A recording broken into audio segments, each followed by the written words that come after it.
Anthropological Airwaves is the official podcast of the journal American Anthropologist, whose main offices are located on the traditional and ancestral territories of the Anacostan and Piscataway peoples. The Anacostia and Potomac rivers have long been places of trade and gathering for indigenous peoples, and Washington, D.C. is now home to diverse indigenous peoples from across Turtle Island.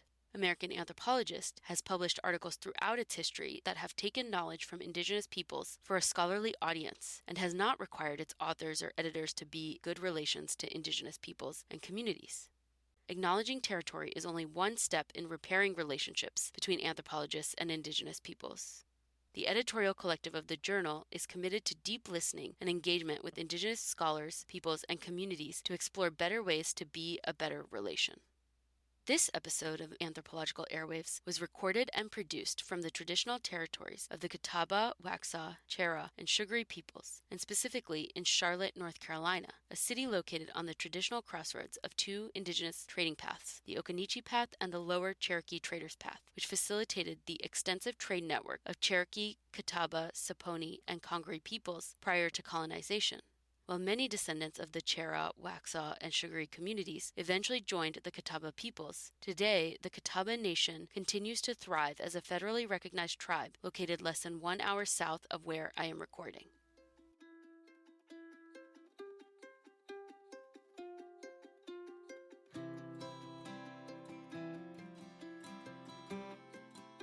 Hi everyone, Anar here.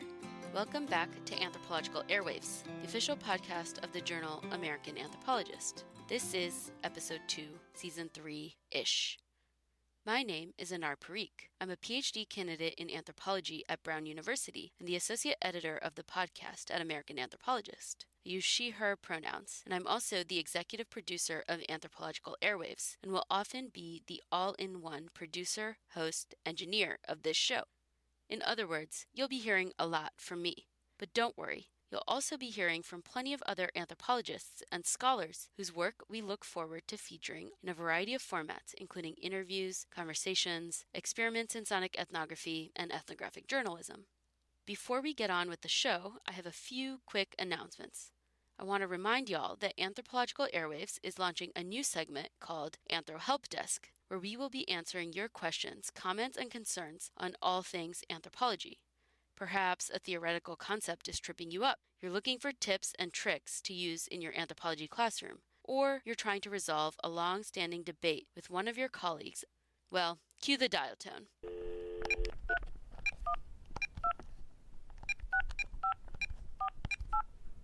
Anthro Airwaves is here to help. If you have a question you'd like us to answer, please send us a short recording to amanthpodcast@gmail.com with Anthro Help Desk in the subject line. All of this information, as well as details about how to pitch and submit episodes to the podcast, is also available on the Anthropological Airwaves section of the American Anthropologist website. All right, let's get on with the show.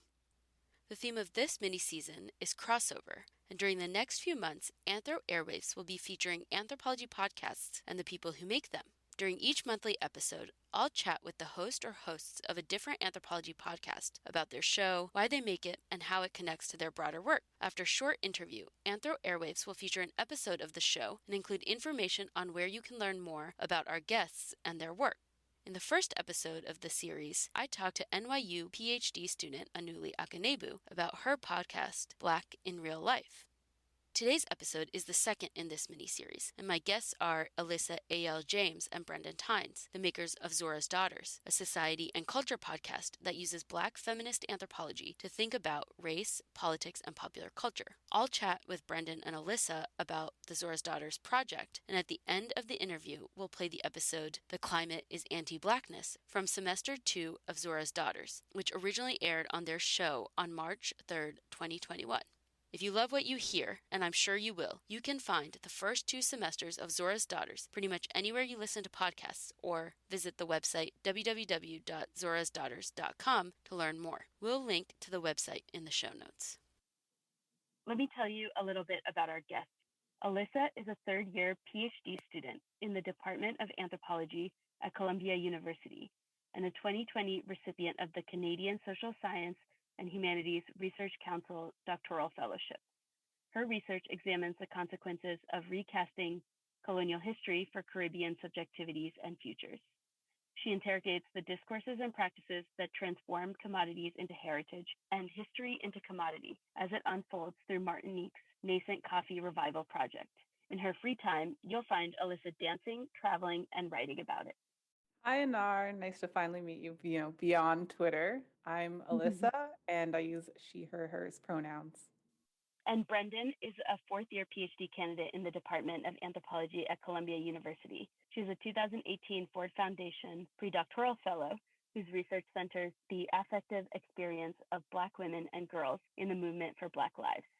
Her research stands at the intersection of affect theory, anthropology, and Black studies, with a particular emphasis on Black feminist anthropological theory and praxis.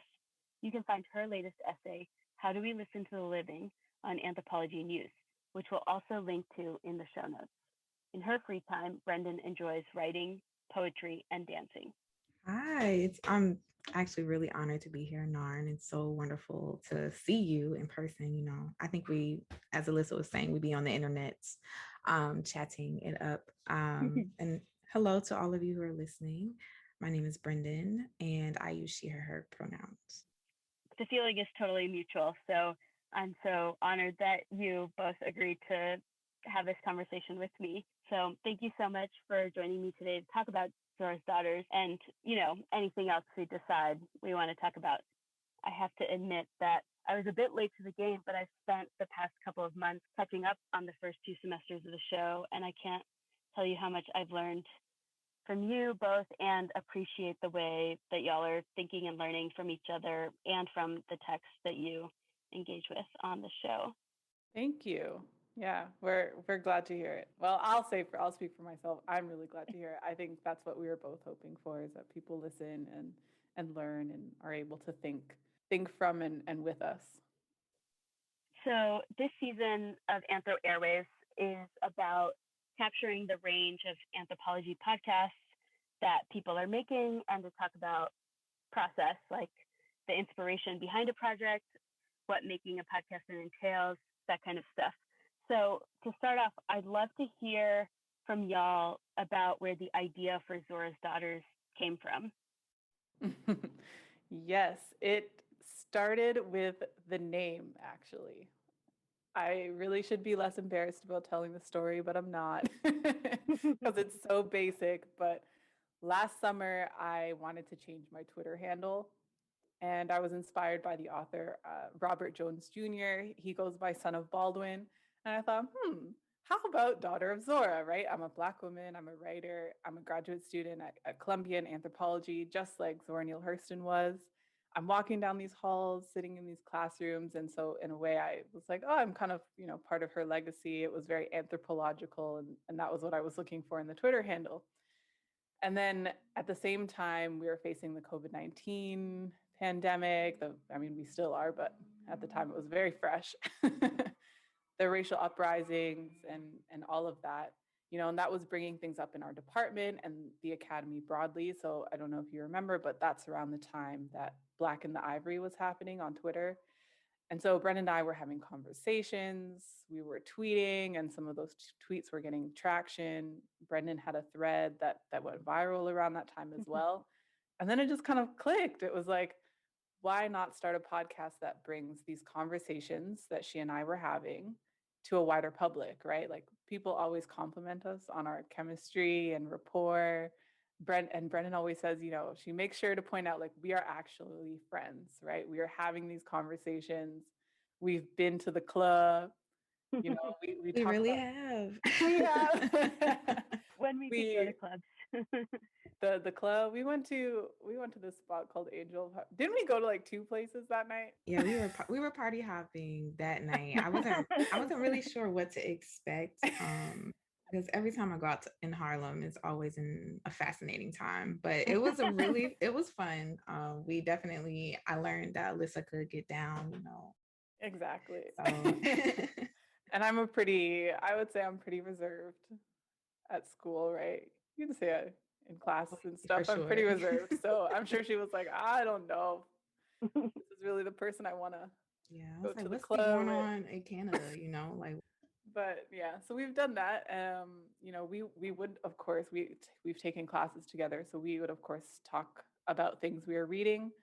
But we talk about memes and we talk about music and bad Black movies and stuff like that. And so, I just pitched her the idea of bringing these conversations to a podcast for people to hear. And I kind of just pitched it in a WhatsApp text, and she was like, "I'd be down. All right." So, for people who haven't listened to Zora's Daughters yet, your episodes are organized into 3 segments. What's the word, where you introduce a vocabulary word or concept at the center for your conversation for the week. Then, what we're reading, a related text that y'all read together and talk about. And finally, what in the world, where you talk about a topic in popular culture and how it's connected to the academic concepts or theories you're talking about.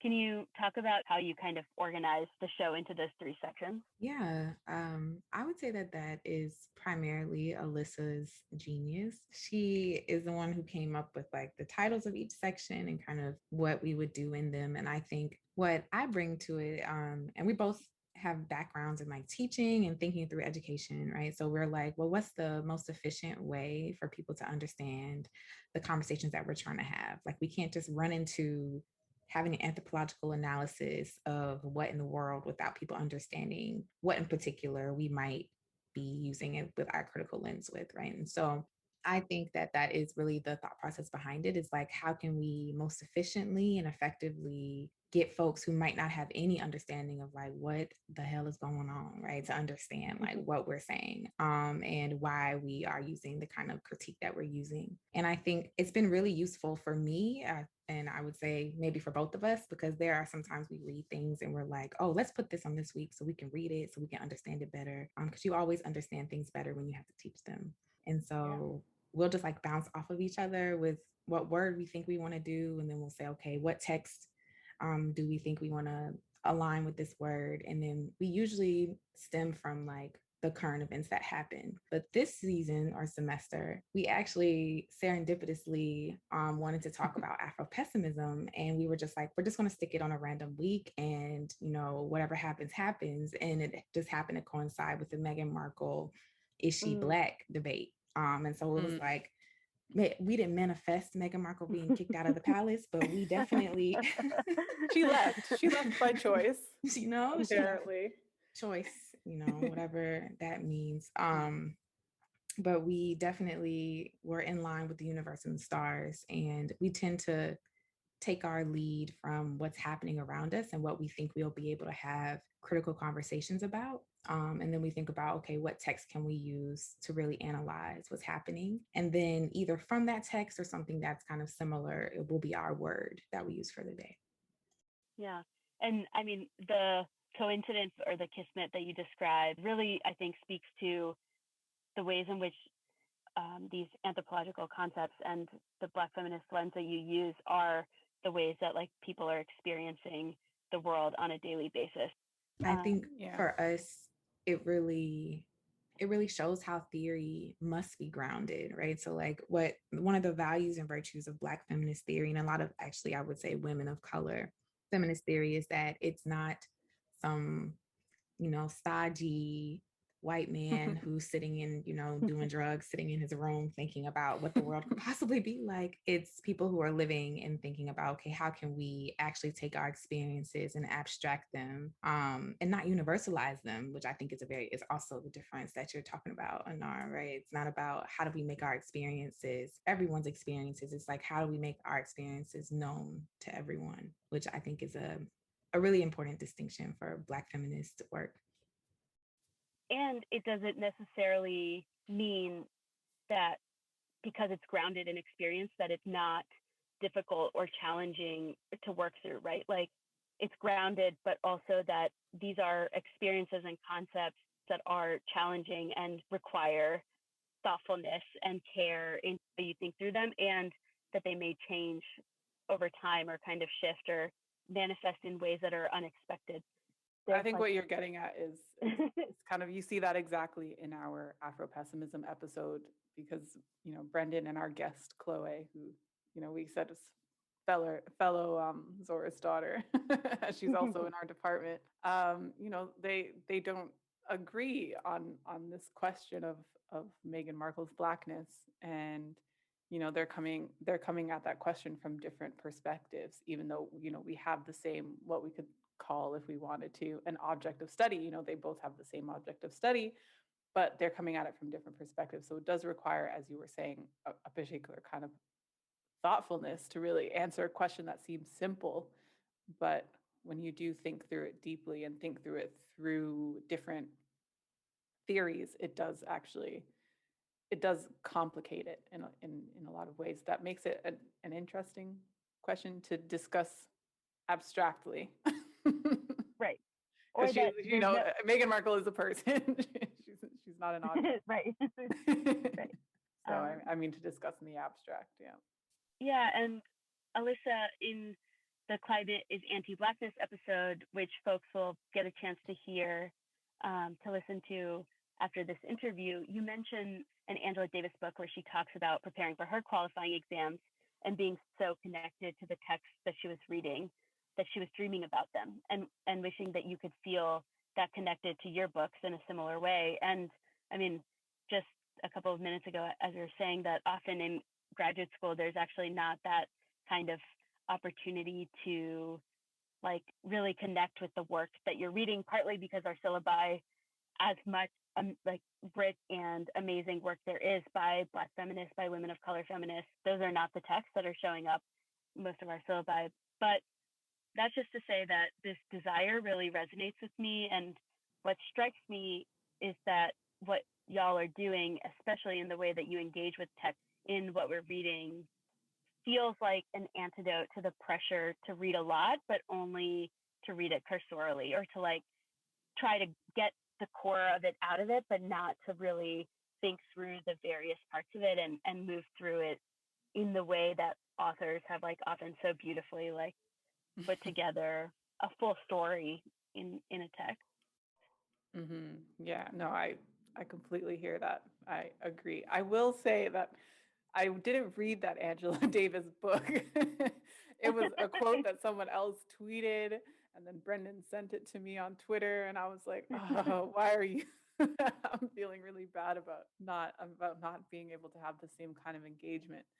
But I think you're right. It is an antidote, right? Like when we were thinking about the episode structure, for me, I was like, I want this to be a cross between one of the best seminar classes you never had, ever had, and a podcast like Code Switch, where they're very in depth, well researched, and they speak on one particular topic. And so then when I was thinking about the best classes, the best courses I had, they were never the ones where you had to read 5 articles and half a book every week, right? And I understand the purpose of that kind of pedagogy.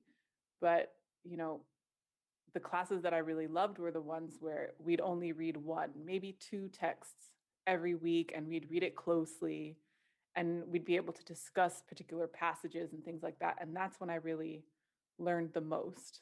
And I actually think that's how kind of like scholars and intellectuals were kind of trained, like in the generations before ours, maybe 2 generations before.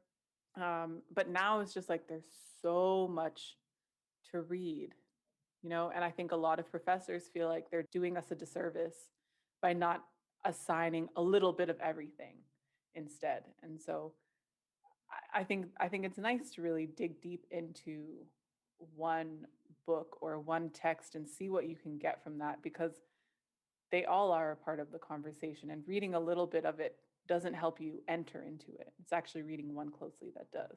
Just to add to that, I think personally, I'm like a very close reader, no matter really what you send me. If it's like a text message or a picture or something, like I'm always like thinking about things and looking at them deeply and trying to think about, okay, what is everyone talking about this thing and what is not being said. And so I think that's also one of the strengths that we do, and what we bring is that, yeah, okay, we can tell you what everyone else is saying. Like we'll give you the cute summary, but we'll also think about and talk about, right, what's not being said or what's being assumed here, and try to bring that to the forefront as well. And that was something that y'all did really amazingly just last week or a couple of weeks ago with an incident that happened on social media where you picked apart this, like, I guess they called it an educational packet, and the way that you broke it down of like, this is what this piece of information says, and this is like what is underlying the thing that's on the screen that you may not know about, or that is like subtle or not that subtle. Yes, our episode is coming out this Wednesday, where we're going to talk a little bit more about it and go even more in depth, because there are always layers upon layers upon layers. And I think that was one of the things that we were trying to show, is that actually a lot of the violence that she was enacting in that video was insidious and implicit, and you needed to read closely in order to see it. Yeah, for me, it's just really fascinating to see. And I think we're going to talk about it too, just the ways that social media has changed what activism can be and what it can look like. And so for her in particular, right, at her activism, or her standing in her right, was clapping back, quote unquote, at two Black women who at the time she didn't know were two Black women. And so it's, like you're saying, Anar, it's actually like, I was laughing, for those of you, because of course you can't see us. So I was laughing about it, because there was so much more education that we brought to the packet itself than like the informational video, right? That was supposed to accompany a packet, that was supposed to be something legible for people as young as 13. And I think now we're going to be having a lot more conversations about what solidarity, quote unquote, or coalition can look like. And I think the beauty of us responding, and the beauty of everything that happened in the midst of all of the drama, is that more people are having these conversations now. And that's like a dream, right? A podcast dream, that something you say in the world allows people to like have more conversations about it. And I mean, I will say that because of my own work on South Asian American like political belonging, that a lot of the terms and like ideas that you were breaking down in that video are things that come up in the literature and scholarship that I read. And I think for me, it was really helpful for thinking through a lot of the concepts that are taken for granted in that scholarship. And like, sometimes you have a sense that a particular framing is incomplete or even is harmful, right? But I don't always have the vocabulary that I would like to have to articulate that. So I really appreciated the way that you both broke down some of those concepts and framings to like really think further about what that looks like in my own writing about representation and political belonging. As much as I also love mess. Not the mess. Wait, Anar, are you also an air sign? Because then that would explain. I am a Pisces sun and Pisces rising and a Leo moon. Oh my gosh. We're going to talk about this off the cast. I'm fascinated. Okay. But Pisces, that also explains why you would be in the mess. I'm a Pisces moon. So the mess is like, it calls to me, you know? And the Leo part is like, oh, I love to like hear about it and then retell it and talk about it. So, so I have just one more question before we let people listen to The Climate is Anti-Blackness. And that is that we got a brief introduction to y'all's individual research in the bios at the top of the show. But I'd also love to hear you both talk a little bit more about your own work. And that can be your research, or to talk about how Zora's Daughters fits into your respective commitments. And you've talked about like pedagogically, but also politically as Black feminist scholars. Yes, what is my research? Being in the third year, currently writing my perspectives, my research is in flux, but I will say, the podcast, Zora's Daughters, I think it fits in with, a lot of my political commitments. And, I think for one, because Brendane and I are friends and we come from these very different backgrounds and positions, we kind of illustrate the diversity of Blackness. We model the principles of care and community in our intellectual engagement with each other. For me personally, continual learning is really important. And so I learn so much from and with Brendane. And I've said this before. She's about to get all emotional.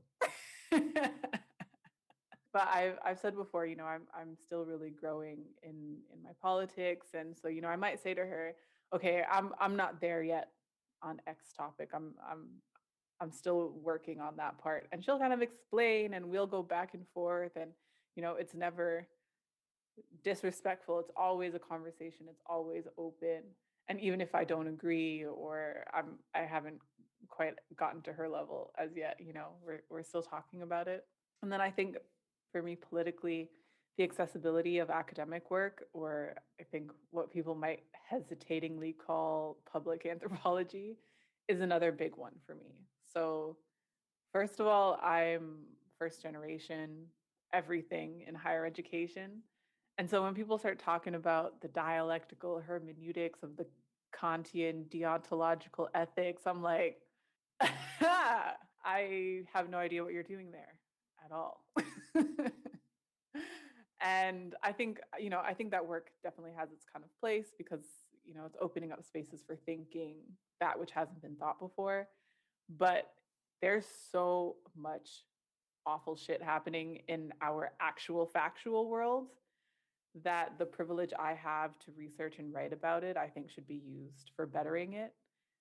And someone tweeted the other day that that we academics, we're not radicals, we're not revolutionaries because our ability to spend time thinking and writing is tied up in these capitalist institutions. And for me, I'm just like, I'll be damned if the people who are doing the work on the ground, doing these grassroots projects, can't use the work that I'm doing and the work that we do in academia to make change. And so I think Brendane said it really well somewhere else. She said our work should be accessible to marginalized communities. And if it's not, what are you doing? What are you doing here? But Brendane, you can say more on that. Yeah, I guess I can pick up off of what you were saying. I think for me, my research, so you said affective experiences of Black women and girls living in Baltimore, and what that really means. That's like my gloss over that I give for people at conferences, because most people, when they hear affective, they're like, oh, I don't know what that is, but I'm not going to ask you any questions about it because I don't want you to know that I don't know what it is. But really what I do is I try to think about how do Black women and girls use emotions like fear and grief, right, that are written as these kind of immobilizing emotions, right? These things that once you experience violence and you feel fear or you have grief because you've lost someone, you're supposed to kind of stay in a particular place and not do anything. And that's kind of like this white victimhood narrative that comes out. So these women and girls are anti-sexual violence activists. And so victim is like a big word in my field site, and thinking about what does it actually mean to be a victim when violence is a condition of your life, right? Not just an aberration, but an actual condition. And so what does it mean to feel fear constantly, but still have to keep going? What does it mean to lose someone or to lose multiple people every day, right? In Baltimore, something like every 24 hours someone is shot and killed, right? And so it's like every day the community is losing someone. And what does it mean to continue to fight politically, emotionally, and communally? And also recognize that like Black women and girls are not remembered in the same way that other victims of violence are. So that's like another piece of my work. And so I think for me, how does Zora's Daughters fit into that? It allows for me to think about other things outside of my field work, outside of the like depressing archival stuff that I read, or outside of like the work that I immerse myself in. It allows for me to have conversations with Alyssa. Like now, every week we're stuck talking to each other. It allows for me to spend time thinking about stuff that's like tangentially related to my work, but not exactly on it. And I know, Anar, you're in dissertation writing phase. So it's like the time that you spend away from your dissertation also feels like a blessing and a part of your work, I'm sure.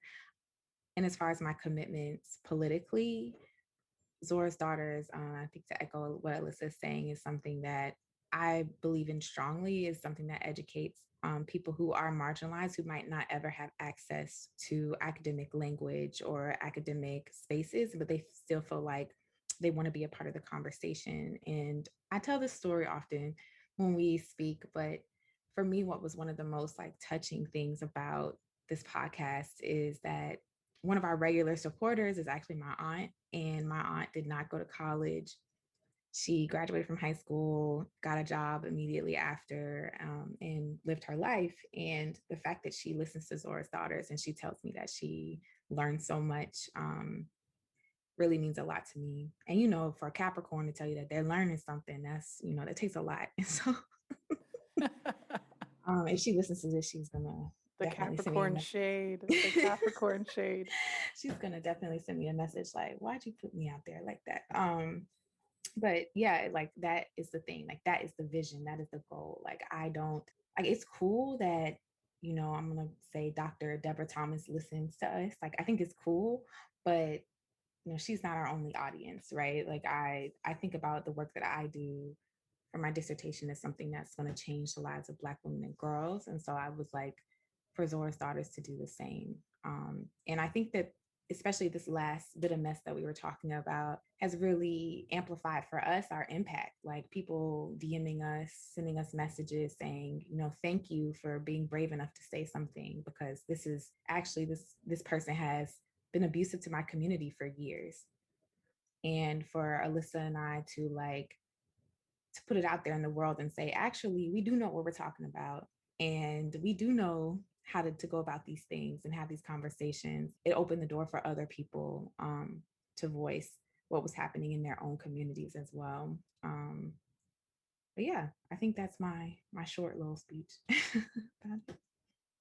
Yeah, and Alyssa, in what you're talking about in terms of like what does it mean to be an academic, and whether that is a revolutionary stance or position to occupy, and I think it's definitely complicated given the institutions that like support us or that we have to also kind of like pander to in certain spaces, but that you've both like really created a space where you can do that on your own terms and on terms for the people that you're in community with, and that's really amazing.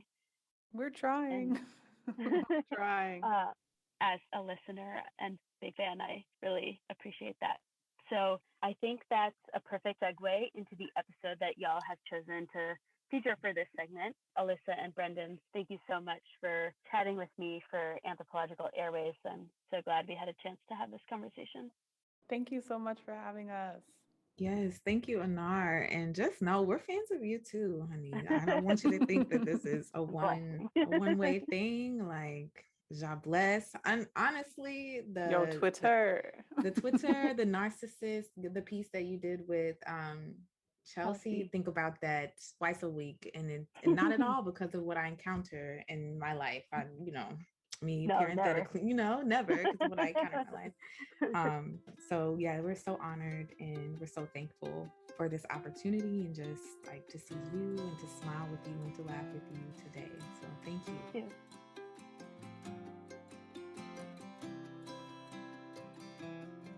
The interview portion of this episode was hosted, produced, and engineered by me, Anar Parikh, the associate editor of the podcast and American Anthropologist, and executive producer of Anthropological Airwaves. The intro music you hear is Waiting by Croander. A closed caption version of this episode is available on the Anthropological Airwaves YouTube channel, and a full transcription on the American Anthropologist website. Links to both are included in the show notes. If you enjoyed this conversation, be sure to subscribe to Anthropological Airwaves wherever you listen to podcasts. Next month's crossover episode is also a great one. I'll be chatting with Sarah Dugnan from S03ish. Also, don't forget to rate and review us wherever you listen to Anthro Airwaves. A 5-star review in particular will help other listeners find the show. We would also love to hear from you in general. If you have feedback, recommendations, or your thoughts on recent episodes, send an email to amanthpodcast@gmail.com. You can also reach out to us on our Facebook page, Anthropological Airwaves, or on Twitter with the handle @AnthroAirwaves. Find links to all of our contact information in the show notes and on the Anthropological Airwaves section of the American Anthropologist website. Now, Without further delay, stay tuned to hear Semester 2, Episode 13 of Zora's Daughters. The climate is anti-blackness. Hey Google, what's the weather? Today, like every day in America, the weather is anti-black.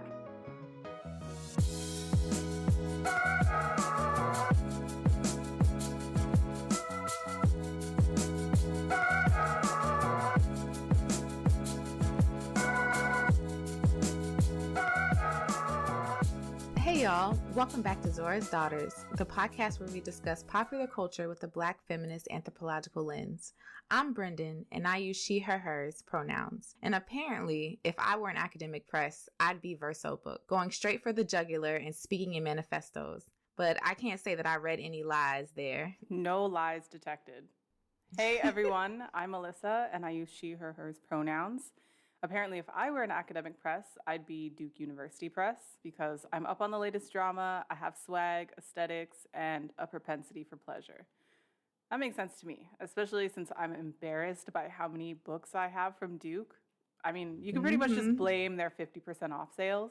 In any case, we are back to business as usual. It's just the two of us today talking atmospheric anti-blackness, living and dying in the wake, and a genealogy of natural disasters, starting with the volcanic eruption that killed 30,000 in Martinique to the Texas deep freeze last week. So excited to dive in. But before we get started, we wanted to say a big thank you to all of our supporters. So thank you to my Aunt Lachelle, thank you Mayada, Tina, Bethany, Olivia, Alejandro, Ryan, and Natalie for your generous donations. We value all kinds of support, so donate, send us an encouraging email, wink, wink. Nod, nod. And follow us on Instagram at Zora's Daughters and on Twitter at Zora's_daughters. Also, you can buy some ZD swag at our website, zorasdaughters.com. Well, can you believe it's March? Like, where is 2020 going? I know it's 2021 officially, but to me, it is still March 15th, 2020. Yo, I honestly don't even know where it's going. And this is such a big month for you and also a big month for Zora's Daughters. Like, you have your exams right around the corner. Mm-hmm. And I'm just so proud of the work you've been doing. I know you've been hitting them books. Like I was hitting them books last year, you know. And I can't wait to celebrate when you've made it through this milestone. So if you're listening, be sure to send Alyssa some good vibes as she prepares, because I know I am. Thank you. You sent me a tweet maybe a month or so ago with a picture from a book that Angela Davis wrote, and she was talking about preparing for her qualifying exams in 1968, and it has just been haunting me. Like, so apparently for weeks and weeks, she only studied. She became so embedded in them. They were so imbricated with her that she was having dreams about the ideas. And I'm like, okay, I'm not having dreams about my books, but I would kind of love to do that. It's kind of what I imagined preparing for exams would be like, but I guess I'm not 24. I have responsibilities to people, to this project. And also in 2021, it's kind of hard to imagine going off the grid for 2 months, like when Twitter and Instagram are right there. So right. I would love to just be like completely stuck in my books. But yeah, you know what? Actually, I did have a dream about my readings, but I can't remember the dream, so I won't count it. I'm so into dreams. Like I low-key be trying to interpret other people's dreams, but when you do remember, just let me know so I can be like, ooh, let's see what that really means. My psychoanalysis, I guess, will pop out then. But hopefully when you remember, we can chat off air. And I want to remind our listeners too, big things coming up for Zora's Daughters this month, that we will be having an event on March 13th. We are co-facilitating a workshop with the Black Archive superstar Zakiya Collier at the Weeksville Heritage Society for their community event, Weeksville Weekend. And our workshop is called Honoring the Ancestors, Black Feminist Citational Practice. And we'll be inviting participants to think of citation beyond that good old MLA formatting you learned back in grade 10, or 10th grade, as the Americans say. and asking them and inviting them to consider citation as a practice of building community and honoring the intellectual contributions of their elders and ancestors. Yeah, we're super excited. Zakia is one of my favorite people in the whole wide world. So we're just so excited to do this workshop with her. And we look forward to seeing you all there if you're able to make it. It is on Saturday, March 13th from 1 to 4 p.m., but we'll be on at 3 p.m. Eastern District Time. And you can also register for this event at www.weeksvillesociety.org. And that being said, Alyssa, let's get into it. What's the word for today? All right, the word for today, I said it already, anti-Blackness. Bum, bum, bum. Bum, bum, bum. So I feel like our listeners, if you've been listening for a while, you've definitely heard us use this term. I think people have started using it a lot more, particularly after last summer. But what's interesting to note is that there actually isn't a Wikipedia entry for anti-Blackness.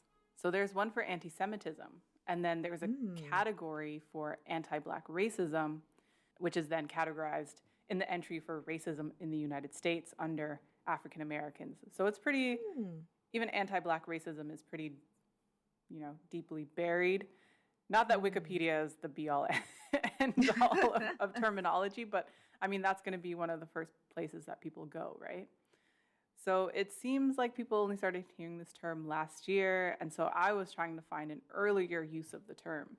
And so in a journal article from 1937, it was a review of the work of Alain Locke. James Porter, he wrote that, quote, "If Negroes can write satirical articles against white prejudices and the crazy anti-Black social taboos, the Negro artist can just as easily draw and carve satirical pictures," end quote.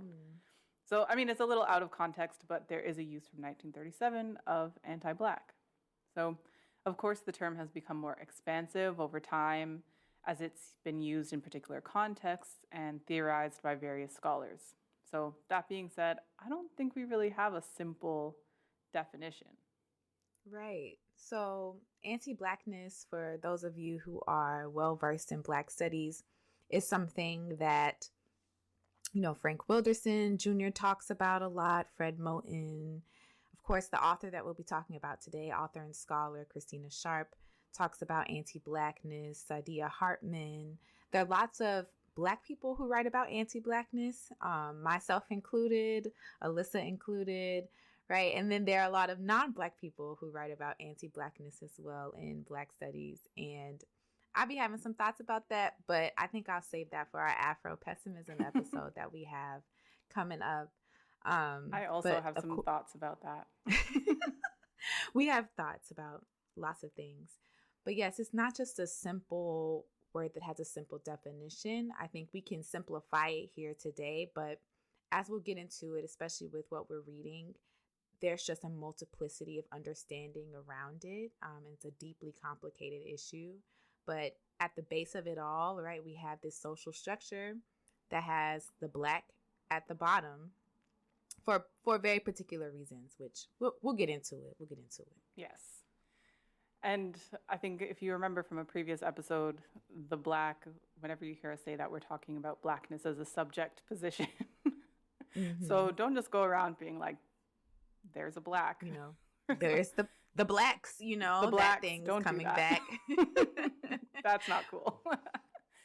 But I think in the same vein as the term misogynoir, which in our first episode I said was important to use because it speaks to a specific experience.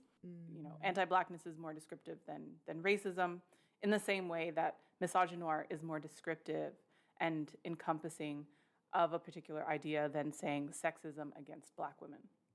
So last summer, there was a really great essay in the New York Times written by Professor of African American Studies at Northwestern University, Dr. Kiana Mariah Ross, who, like bell hooks, only uses lowercase letters for her name. And I wonder if it has to do with what our colleague Chloe says, why she doesn't capitalize Black, because it literally has the word capital in it. I mean, it might be. That's some deep shit. I think some people don't capitalize because of convention. So it's kind of like, I don't want to do things that are conventional because convention in and of itself is rooted in white supremacist, patriarchal stuff. But Yeah, I don't know. There's lots of reasons why. I don't know. I like that. I think about it a lot, actually. So I appreciate her for sharing that with us. So Dr. Ross, she wrote, "The word racism is everywhere. It's used to explain all the things that cause African Americans suffering and death. Inadequate access to healthcare, food, housing and jobs, or a police bullet, baton, or knee. But racism fails to fully capture what Black people in this country are facing. The right term is anti-Blackness. Anti-Blackness is more than just racism against Black people. That oversimplifies and defangs it. It's a theoretical framework that illuminates society's inability to recognize our humanity, the disdain, disregard, and disgust for our existence." End quote. So anti-Blackness is not just one event or one individual. It is fundamental to the structure of modern society. Rationality was built on it. Democracy was built on it. Capitalism was built on it. Everything we think of as the virtues of the modern world was built on the denial of humanity to Black people. Ooh, you might need to underscore that. I don't know if you could, how do you do that auditorily, but I'll just leave a really long pause or something. You know, a stomp, church clap. That's what I got in response to that. I think people are going to hear what you're saying, though, and say, well, you know, how can that be true? Didn't Rousseau or Descartes, I'm just throwing out all the names I know, you know, John Locke, whoever the fuck, Renaissance and Enlightenment thinkers, like, aren't they responsible for these ideas? And to answer your question, I will kindly direct you to episode 4, which is "The World is Basura en Fuego," where we talked about why Enlightenment philosophers denied Black people entry into the category of human. And just in case you were wondering, TLDR, it was slavery. And Sylvia Wynter, right, in her brilliant 82-page article, Unsettling the Coloniality of Being /Power/Truth/Freedom Towards the Human After capital M Man, Its Overrepresentation and Argument, she traces this back prior to the Enlightenment construction of man, prior to the Renaissance humanism, to explain how the exclusion of the Black from the category of human actually predates the Middle Passage. Yes, so this is a deep article. I personally am still digesting it. But essentially, wow, I can't believe I'm even going to try to start explaining Sylvia Wynter with essentially. There's no essentially. There's no way to essentialize Sylvia Wynter. But to make an attempt, you know, so folks can kind of get a bearing on what we're talking about. There's a particular type of human. That's the human that matters. That person has rights. They are a person. They have personhood. And so Wynter calls this the genre of man with a capital M. And so man is generally a white, propertied man. And this category has progressed over time. And so she traces the development of man and who is included in this category and who is excluded. So at the beginning of colonial conquest, this man was Christian. And to be excluded from this category, you had to refuse the word of God. And so not being included in the category of man during this period of time, it meant that your land could be expropriated. Now, conquistadors were like, okay, we can't do this because technically the word of God had never actually reached the Americas. So they were like, how can we take indigenous land legally under our conception of what is right and enter what Wynter calls Man One, the production of the rational, secular, political subject. Ooh, child. So you have to be committed to the state, to rationality, etc. Who is excluded? The Indian and the Negro. And so this lasted until about the 18th century. And then in the 18th century, we see the emergence of Man Two. This is Sylvia Wynter's term. Reason then becomes scientific, and we see the development of man as a bioeconomic subject. So one that is biologically and economically superior. And that's where we are now. Yeah, that makes a lot of sense, right? Like, and I think this really hammers home what we're saying about racism and what we said in our last episode about racism not really being able to fully capture the experience of Black people. And anti-Blackness being much more appropriate, right? When we start thinking about anti-Blackness as a structural framework, it makes a lot more sense.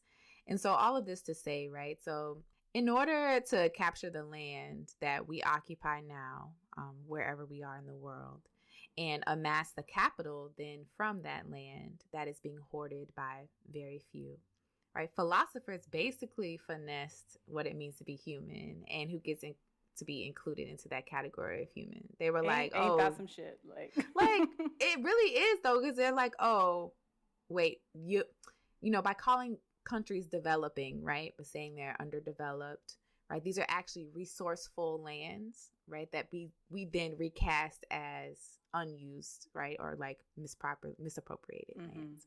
And so like anti-Blackness and anti-indigeneity shifts how we even see places that are actually resourceful, and we name them places that are deficient or less than. Yes. And so anti-Blackness is a term that when we use it, it encompasses an entire historical structure, as we've been saying. And Christina Sharp names anti-Blackness as a singularity. And so singularity is a physics term that is defined as a point or region of infinite mass density at which space and time are infinitely distorted by gravitational forces, and which is held to be the final state of matter falling into a black hole. Now, y'all, I'm not a physicist, okay? This is definitely me quoting Christina Sharp, who is like quoting Merriam-Webster.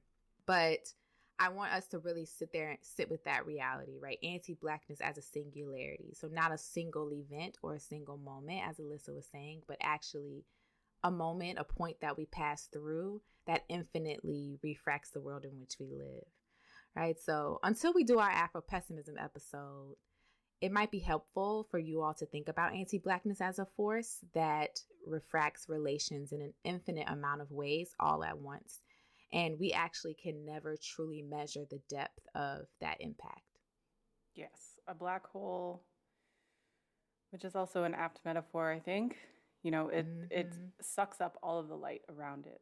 So nothing can exist or survive this black hole. So I think that's actually a really good transition into our next segment, what we're reading. So, Brendane, what are we reading today? Oh my gosh, I'm so excited. We are reading In the Wake on Blackness and Being by Christina Sharp. Yes, I know you all are excited about this. So let me just introduce Dr. Sharp. And she's not here with us today, although we wish she was. We wish. Maybe next time, fingers crossed. But Christina Sharp is a professor in the Department of Humanities at York University. Whoop, whoop. That's where I got my master's. Hey, hey. She is a renowned scholar of English and Black studies whose research interests span Black diaspora literature and theory, Black diaspora visual cultures, Black feminist theory, and Black queer studies. Sharp has authored 2 books, Monstrous Intimacies, Making Post-Slavery Subjects, and In the Wake, on Blackness and Being. For today's episode, we decided to read the final chapter of In the Wake, entitled The Weather. And so we encourage you to read the whole book if and when you can. It's actually been really generative for my work and for Brendan's work. So we recommend it, and then we can all conversate about it. Right. You know, hit us up. We got lots to say, but we're gonna try to package it neatly enough in this episode. And in preparing, I was like, Alyssa, girl, where do we even begin? Because there's so much to say, but we also never really have enough time. So really quick and totally incomplete gloss of the book. So please, Dr. Sharp, if you hear me, please forgive me for this very short summary. So Sharp in the Wake on Blackness and Being is contending with Black life, what she calls Black being, right? That is characterized by anti-Black violence and Black death in the wake, in the aftermath of the transatlantic slave trade. And so she artfully mobilizes the metaphor of the slave ship, the wake, the hold, and the weather to describe different aspects of wake work, which is defined as care work, where care is, quote, a problem for thinking of or for Black non-being in the world. And so wake work can be found in sites of artistic production, resistance, consciousness, and possibility for living in diaspora. So this final chapter begins with the epigraph of the OED online definition of weather, but then Sharp gives us her own definition. She says, in my text, the weather is the totality of our environments. The weather is the total climate, and the climate is anti-Black. She writes, in the wake, the river, the weather, and the drowning are death, disaster, and possibility. Anti-Blackness is as pervasive as the air we breathe, and depending on where you live, your literal air, your literal water, your literal soil might actually be anti-Black. Mm-hmm. So Sharp asks us to consider, quote, when the only certainty is the weather that produces a pervasive climate of anti-Blackness, what must we know in order to move through these environments in which the push is always towards Black death? In keeping with her metaphor of the ship, she says that we must seek a routier, which she draws from Dion Brand's A Map to the Door of No Return. A routier steers a ship, and Sharp reads routier as a way-making tool and a refusal of nation, country, and citizenship. So routiers respond to changes in the anti-Black atmosphere and steer the ship. So one question we could ask ourselves is, what routier are we using to steer? As Sharp says, what routier, internalized, is necessary now to do what I am calling wake work as aspiration, that keeping breath in the Black body. And so the keeping breath that she's talking about in the Black body is a reference to Eric Garner, whose last words were, I can't breathe, but also all the other Black people from whom their breath was stolen. Mm. Yeah, that part of the book, I was like, whoo. Mm-hmm. I read this for my exams last year, and so it was a pleasure to come back to it again for this episode. And one thing I really enjoy about reading Sharp's work is that she's always opening words so that we can see the different layers in them. So yes. Even the word aspiration, which I have a small background in pre-med before I saw the light and got the hell out. So I understand to aspirate to be, to literally give breath to the body. But then she also points to aspiration as a way to describe people's wishes to ascend socially. But then also, again, so we have that, right, to actually give breath to the body, the ascending socially, but then also the literal act of keeping breath in the Black body, which can be an act of resistance. So breathing, living, being in a world that wants to relegate our existence to nothing or literally to death is such an important act. And so she cites the brutal beating of Rodney King and the murder of Eric Garner, as you mentioned, Alyssa, during which both victims remarked that they couldn't breathe due to the illegal use of the chokehold. And the other part that I thought was I was like, chef's kiss. And I was about to say something inappropriate, but chef's kiss.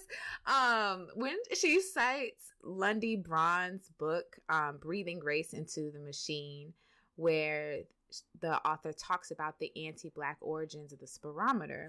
And if you're not familiar with the spirometer, it is actually the instrument that medical professionals use to measure your lung capacity. And in its early days of development, right, there was a study that was published in 1864 that said that Black people had a lower lung capacity than white people. And so part of how they justified slavery was saying that because Black people had this lower lung capacity, they needed to work their lungs more through hard work and forced labor, and that was what allowed them to get their blood pumping.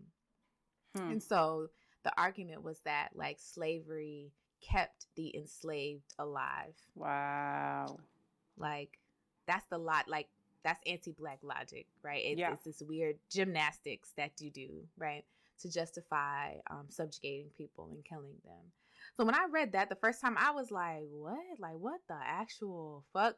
Literally everything, right, is tainted in this anti-Black climate. Every aspect of modern medicine, gynecology, fucking study of the lung. I don't know what that's called, but that's tainted by slavery, right? So, but then she takes that, right, aspiration, which is something that could be deeply anti-Black, and says, if we take it up as wake work, right, then we're putting breath back into the Black body.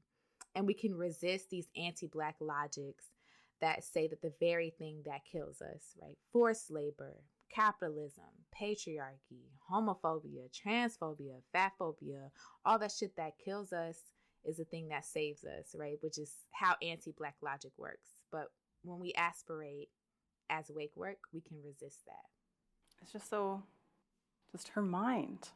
Her mind. Mm-hmm. I love it. Her mind. It's literally, this is why you get paid the big bucks, right? Mm-hmm. So I think what I love about this text is that she's really showing us that theory is only useful insofar as it operates to liberate us, right? It's like you call yourself a Marxist, you can call yourself an Afro-pessimist, call yourself whatever, but the point is that you need to use whatever it is that's helpful for getting us free.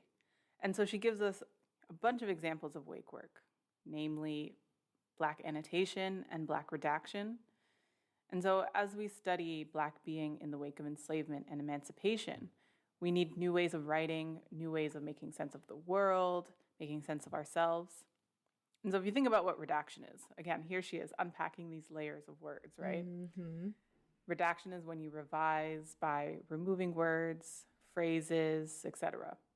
And on the other hand, when the government releases records, they usually redact classified information. So Sharp here, she draws our attention to the fact that so much of Black life and social and political work are redacted and invisibilized. They're, quote, subtended by plantation logics, detached optics, and brutal architectures, end quote. So, all right, what does this mean? Black life is made unknown to us through plantation logics that say multiple things all at once. So on the one hand, your value is only in your productivity. And then at the same time, that redacts Black being as joy because there is no consumable product. Meanwhile, those who are closest to white supremacist power are most visible or overrepresented in Winter's terms and may have more privileges. So I often think about this Instagram caption that the artist Deborah Cartwright wrote. She said that she wanted to create more images of Black women relaxing. I think she used the term being lushes. Because we always carry the weight of the world on our shoulders and we deserve rest. And so she wanted to depict women at rest, Black women at rest. I love that. Yeah, I actually have 3 of her pieces. It's called the Lazy Sunday Trio. And people have probably seen them like when I was on Zoom because it was like 3 Black women just lying in bed relaxing. So people are probably like, why does she have naked women on her wall? That is why. Don't worry about what I got on my wall. Worry about what's on yours or what's not on yours. Exactly. That's really. But yes, these detached optics are the ways of observing Black being, especially violated Black being, without empathy because Black people are considered non-human. So these brutal architectures are the ways the world has been molded to redact Black and Indigenous genocide and subjugation. The ways that literal buildings, streets, towns, cities, etc. function to erase Black presence while needing us and the labor and sacrifice of our ancestors to exist. So I feel like we might have talked about this before, but you think about while white women were climbing the corporate ladder, who was at home looking after their kids? Right. And what gets redacted, right, and the leaning in is the Black Caribbean woman, if you're in the Northeast region of the United States, who's sitting at home with your kids, right? Mm-hmm. Or, the other woman of color who's actually helping you do this work, be the girl boss that you are, right? So that's like a different form of redaction than what Sharp is like emphasizing, right, for sure. Yeah.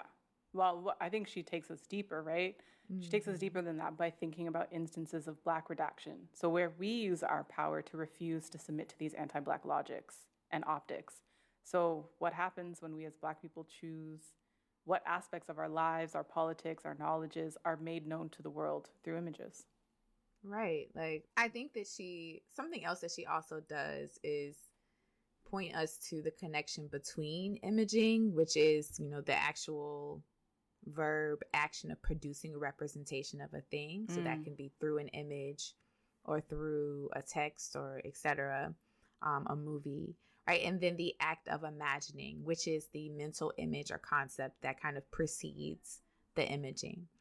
And so she's not interested in these imaginations that lead to imagings that draw Black people into the realm of the capital H human or the capital M man, to call back to Sylvia Winter. But instead, she's really examining what images of Black suffering actually bring forth, right? And specifically how they call Black people back into the position of the slave. And she asks, like, what do these images call us, both as Black and non-Black people, right, to do, to think, and to feel? And then there's this move she does where she's like, okay, what is an ethical viewing and reading practice that we must employ today, like now, in the face of Black suffering and death? Mm-hmm. So what does Black annotation and redaction offer us, right? It offers us a way to ethically view and read these images that are often presented. So in this chapter, she focuses on 3 examples of Black visual and textual annotation and redaction to illustrate how one can read or see otherwise. And for Sharp, it's very clear that Black annotations and redactions allow us to resist the force of the state through careful wake work. So put in another way, because I feel like I'm really hammering this down because I'm like, I love this so much. Mm-hmm. And it's so useful for thinking about my own work because I write a lot about violence against Black women and girls. And so thinking about ways that Black annotations can allow us to resist, right? They can allow us to redact things, but they also call for us to look again, to look closer, and to look carefully at things, and not just take what we see as just truth, face value. And they also allow for Black people to determine the terms by which they are known and remembered, and through what Sharp calls a door unto Black life. So this is like giving us the power to open up our life or close our life to others. And in some ways, it allows us to protect the boundaries of Blackness, as my dear friend Muriel would say. And one of the examples that Sharp writes about is Mike Brown's family asking for a second autopsy to determine the cause of his death.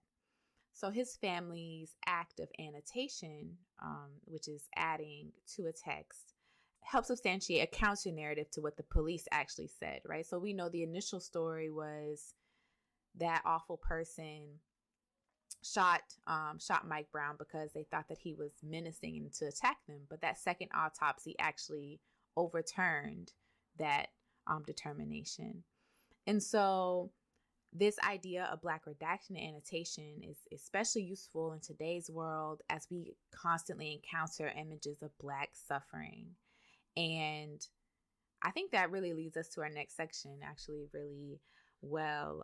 Before we get there, though, I do want to be sure that we issue a content warning because we will be discussing different aspects of Black suffering in the next segment. And we will talk about state-sanctioned violence that has occurred in connection to natural disasters in Texas, Mississippi, Martinique, Haiti, and particularly around Hurricane Katrina. So please take care of yourself if you need to. But we're about to hop right in to like, What in the world? What in the world? Is going on? Not know. I do not know. But I think I actually wanted to just say that, we've had other people control our representation for so long, from these, travel narratives from the early colonial period, from the minstrel shows that would travel around the U.S. to lynching postcards that would make their ways around. The pinnacle of Black excellence. Exactly. Yeah, that's a subtweet. It's a subtweet. I'm sorry. In no way am I saying that minstrel shows are Black excellence. As a callback to a very awful moment in my life. So last week or 2 weeks ago, by the time this episode is released, Texas and parts of Mississippi and Louisiana recorded some of the coldest temperatures on record. The state ignored recommendations to winterize its power grid, which then sustained an epic failure last week and left more than 4 million people without heat and electricity, as temperatures in some parts of the state plunged to single digits, negative digits for those in Celsius. So, for example, in Dallas-Fort Worth, the temperature reached minus 19 degrees Celsius or minus 2.2 degrees Fahrenheit. And so as of today, an estimated 80 people died, including an 11-year-old boy believed to have frozen to death in his bed. And people are estimating that, much like the pandemic, we'll never know the true death toll. And I think that's actually something to sit with as well. Yeah. Like, what happens? What does it mean when death can't be counted? There are legacies of this, right? Like, and our ancestors, that's, cannot be counted. And this is the legacy of capitalist, white supremacist violence. Yes. So people were without heat and water for several days due to rolling blackouts, frozen pipes, and just overall state incompetence. But we'll get to that. Of course, like, we want to be mindful that this is not a tragedy that's over, right? This is not a singular event, and people are still going through it. Some people still do not have power, and recovery is going to be slow and painful as people discover really what the aftermath is going to be. People's homes are ruined. People's businesses are ruined in this, like, and I want to underscore this, preventable disaster. Yep. So we want to take this moment to honor those who've lost their lives. And we hold space for those who are recovering from the compounded trauma of state neglect and abandonment. And also want to underscore that state-sanctioned violence is not just police or military violence, right? It's actually reflected in this atmospheric anti-Blackness that's written into legislation, medical practices, and public policies. Yeah. And I really want to pick up what you said there, the preventable disaster. And I think about events like the earthquake in Haiti, Hurricane Katrina, Hurricane Maria in Puerto Rico.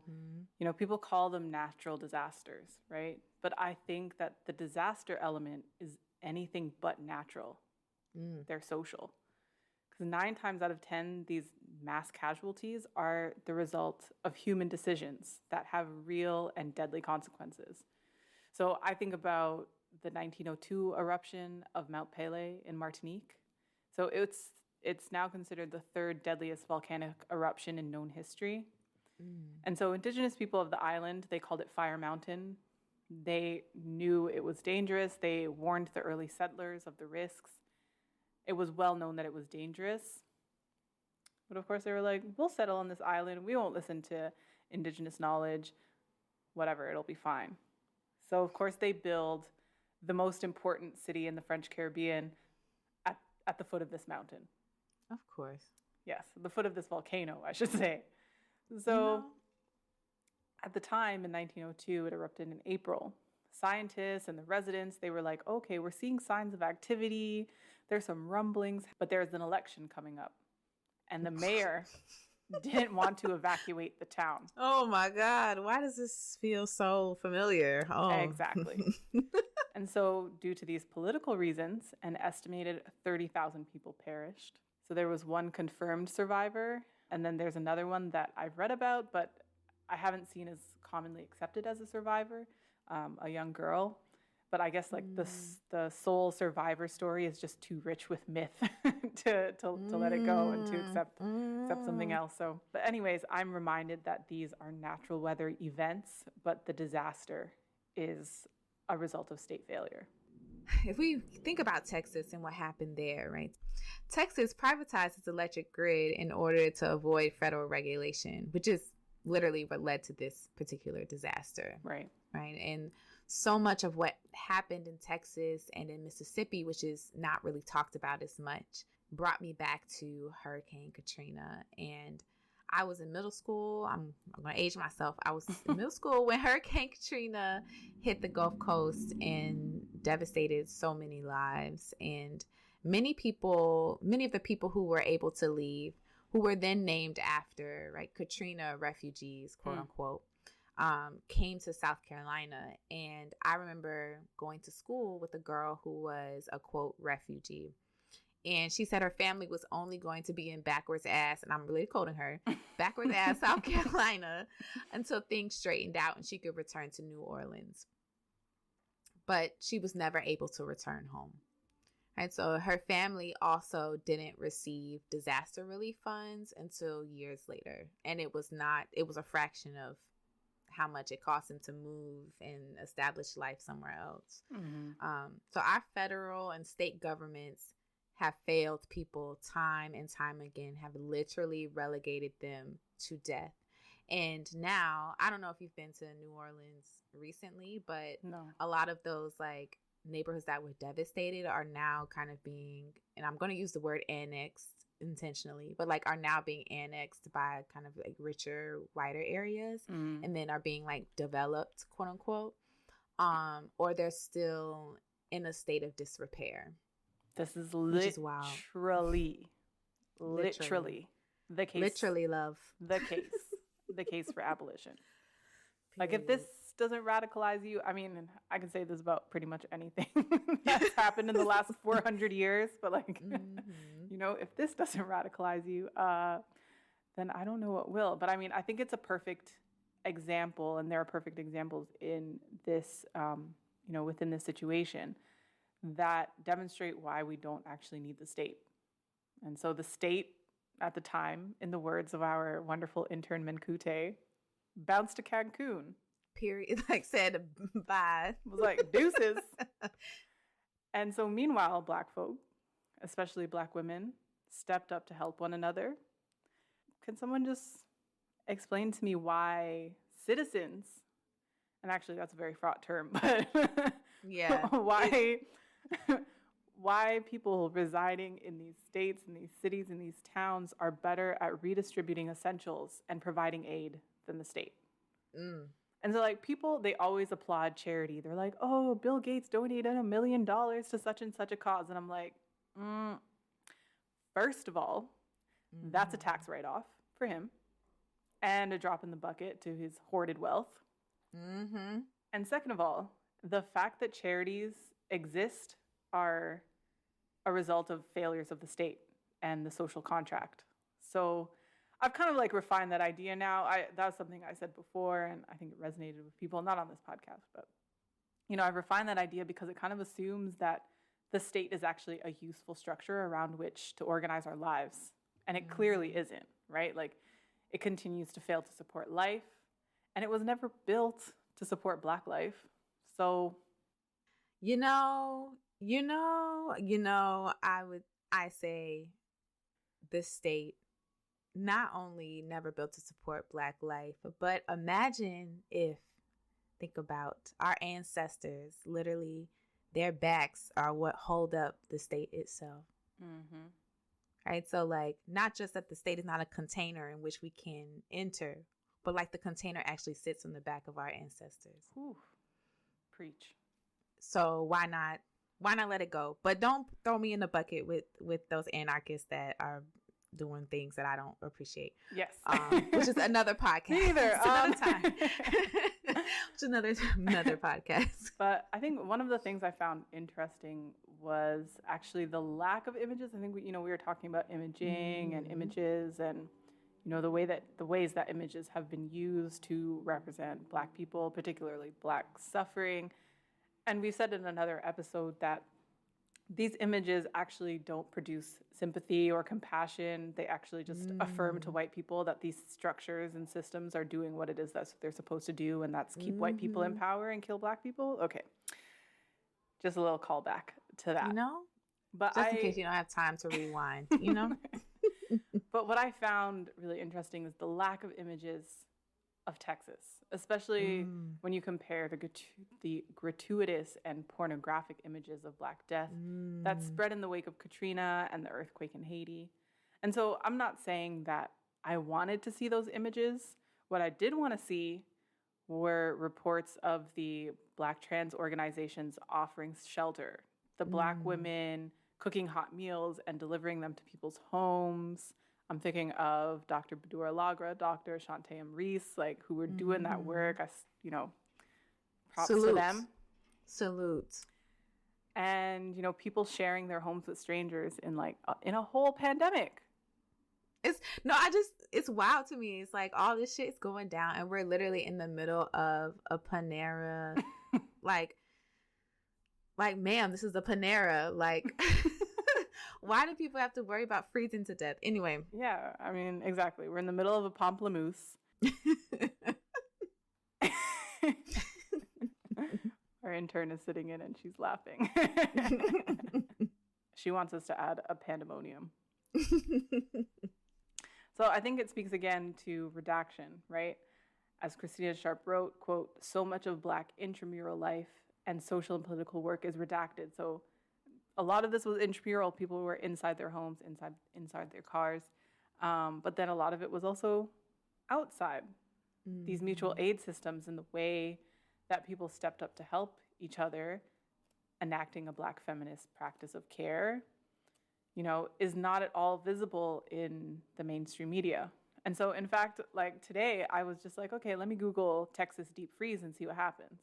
And the first news results that come up are of the wildlife that died during the low temperatures.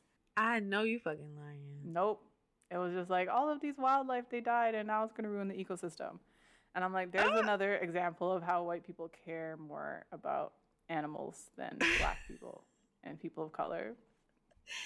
You can't make this shit up. Like, you literally can't. It's like, it's so consistent. It's almost boring. Like, it's almost boring how consistent it is.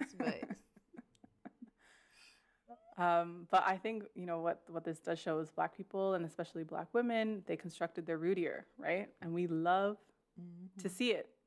Period. And so what we are seeing in the news, besides these like wildlife things, is, shit like Ted Cruz, the devil's ass pimple, walking around congratulating people on their resilience. And I saw this really great tweet by, I'm totally going to mispronounce this, but it'll be in the transcript, Musher Citex, who wrote, #Texas strong, #Houston strong is white supremacy, actually.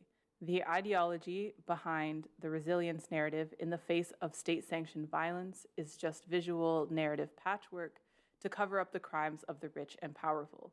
The way Cruz deploys it here is proof of that. Yes, he was Texas strong in Cancun. Exactly. But you know what? You know what people were talking about, though? That Texans weren't the only people he left behind. He also left his dog behind to freeze in the deep freeze.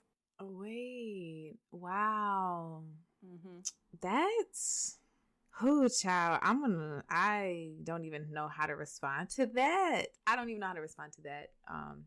Don't leave capital M man's best friend behind. Oh, I see what you did there, and I like it. My little nerdy joke. I have to do one of those, I guess, a day. But yeah, I think we're just talking about these images, right? I think the focus on imaging certain aspects of Black life allows for the narrative of Blackness as death, Blackness as suffering, Blackness as trauma to sustain itself. And it actually allows non-Black people to believe that capitalist violence benefits them. Yep. Don't get me wrong. When I say this, all right, this is not a call for, quote, representation, or I think I would make it capital R representation, right, or Black capitalism, but it's actually calling attention to the ways that seeing Black proximity to death allows for others to imagine that they are not proximate. And I think this undergirds, as an aside, because I do have to throw this out there, this current moment of frustration about kind of Black Asian solidarity, especially as more narratives of anti-Asian violence surface. Anti-Black logics say that death is the reality and the realm of the Black. So, but the gag is, right, that as we all know, that white supremacy, anti-Blackness, capitalism, and all of the ills kill all of us. Black people are just positioned closer to that death. Right. So I just want to say, again, as an aside to the aside, Why is this our problem, right? As Black people, why is it our problem that anti-Asian violence is not ringing at the same register as a Black Lives Matter movement? Anti-Black sentiment runs rampant in non-Black communities. And we know this, right? And y'all are calling for solidarity without checking your own people first. So I saw this TikTok. Our intern, she sent us this great TikTok because this is the only way I have access to TikTok is through the youth. I can't do it for myself. So of, Asian people calling for their own communities to actually ring the alarm, right? Versus turning to Black folks and being like, why aren't y'all ringing the alarm for us? It's like, what's going on? But as a segue from that, like I want to say, right, that if Black people were to free ourselves, everyone else would be liberated, right? So if the least of us, the most marginalized among us, receive the community, care, love, and resources that they need to survive, then everyone else would have theirs. And it is only white supremacist capitalist logic that tells us that life is a zero-sum game and that that's not possible, right? That's literally what's possible when we are able to imagine more and imagine more deeply. So I want to push y'all on this call for solidarity. Like, let's think about care and practices of care that actually reject anti-Black logics. And I'll leave it there. I just want to say, bring the fight to the whites. Yeah. Like, yeah. I said this in the S03ish podcast I was in. You're asking me what the biggest social justice challenge is. And I listened to other episodes and, people had lots of really great things to say. And I was like, why are we pointing to the symptom when we can point to the disease? Mm-hmm. And the disease is white supremacy. Mm-hmm. The disease is white patriarchal violence.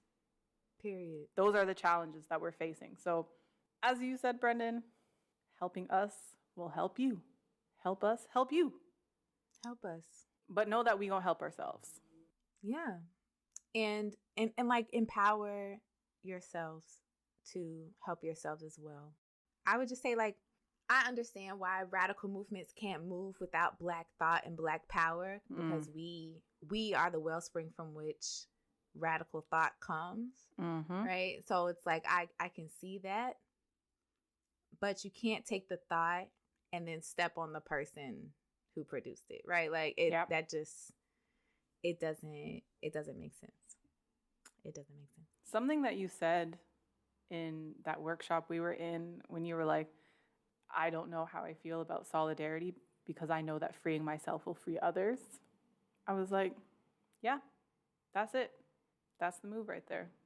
I think, and we can have a deeper conversation about this because I'm pretty sure people are going to be like, what? It doesn't mean I'm like anti-solidarity or like anti-coalition or things like that. Like I am very much so I like take fully and deeply to heart that if we were to free the most marginalized of the most marginalized, just through that action, everyone else is going to get theirs too, right? That's what the Combahee River Collective statement tells us. That's what a lot of radical Black feminist theory tells us. And I think we as Black people really have to start believing in the power of freeing ourselves and like the power that we have to do that and how, Tim across the street might not be, I'm sorry, I know somebody named Tim. Sorry, Tim. Tim across the street might not be with it, but when I'm free, Tim across the street is going to have a better life too, right? So everybody might not be with it. Yeah. But that's cool. Like, that's okay. Just don't be with it over there and don't like actively harm me, I think is where I'm at. Yeah. But I think what's wild to me is the very clear class and race differences between how people weathered the storm. So, this Black woman, she reported from her gentrifying Houston neighborhood that some of her white neighbors had generators on hand. First of all, who has a generator on hand? Okay. Or they were able to book hotel rooms. Meanwhile, her Black and brown neighbors were almost still in the dark. Almost all of them were still sitting in the dark in the cold. And then I'm thinking about people who live in food deserts, who didn't have any means of transportation, People who are now facing electricity bills of up to $10,000 Don't pay it. because of the demand for electricity. They jacked up the prices. I can't even believe that's legal, first of all. Taking it, I mean, that's disaster capitalism. TM. Literally TM.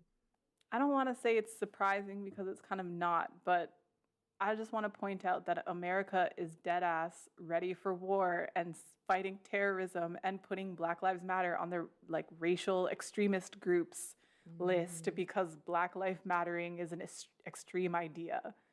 But like this country isn't ready for public health and infrastructure crises. They can't feed or house people or provide basic necessities of life. Actually, you know what? It's not that they can't, but that they choose not to for those who are not bioeconomic subjects.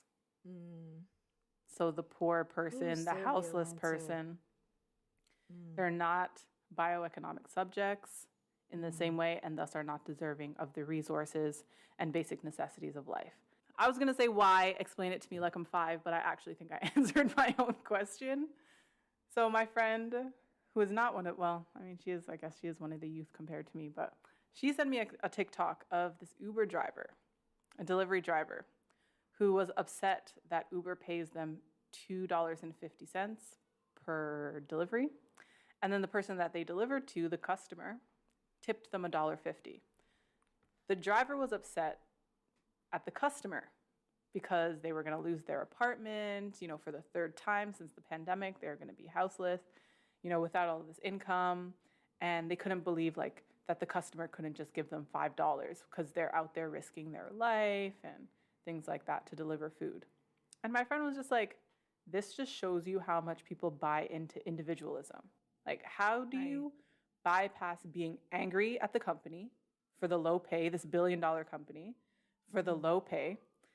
How do you bypass being angry at the state for not providing the resources that we literally pay taxes for to support you in this time of difficulty and end up upset at the customer?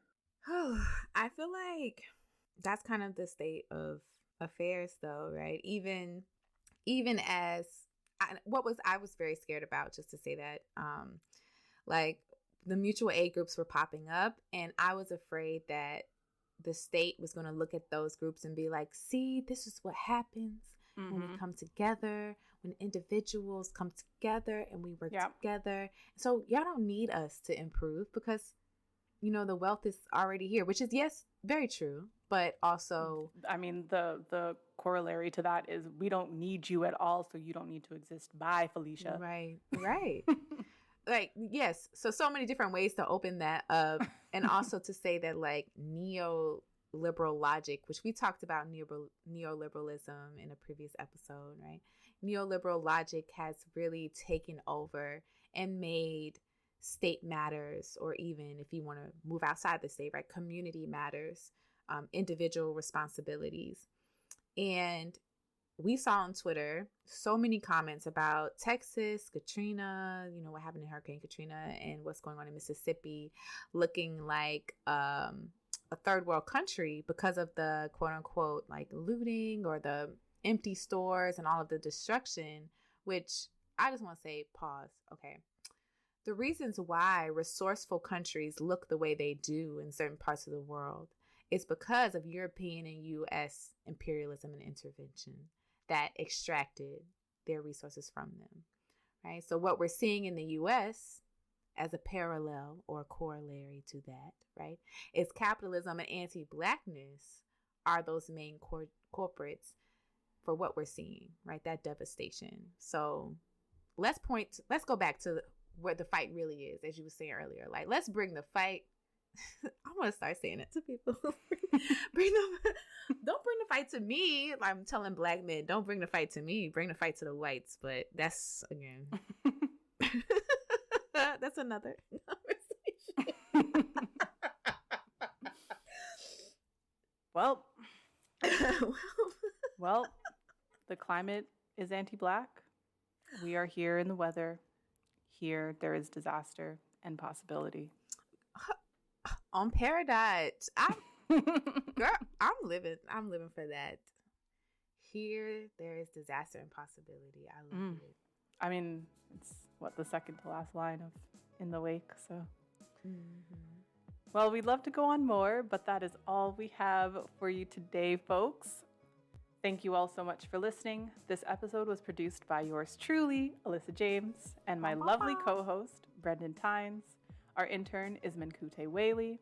This season of the podcast is generously funded by the Racial Justice Mini Grant Program through the Office of University Life and supported by the Institute for Religion, Culture, and Public Life and the Office of the Vice Provost for Faculty Advancement, as well as the Office for Academic Diversity and Inclusion and the Arts and Science Graduate Council. And of course, listeners like you. Zora's Daughters is also distributed in partnership with the American Anthropological Association. We got a real official, quote unquote, sign off. I know. We love hearing from you, and we've really appreciated the conversations that we've been having with you all in our DMs and our inboxes. So head on over to zorasdaughters.com to find transcripts for the episodes, our bios, contact info, and ways to support the podcast. And be sure to follow us on Instagram at Zora's Daughters and on Twitter at Zora's_daughters. And remember, we must take care of ourselves and each other. Bye. Bye.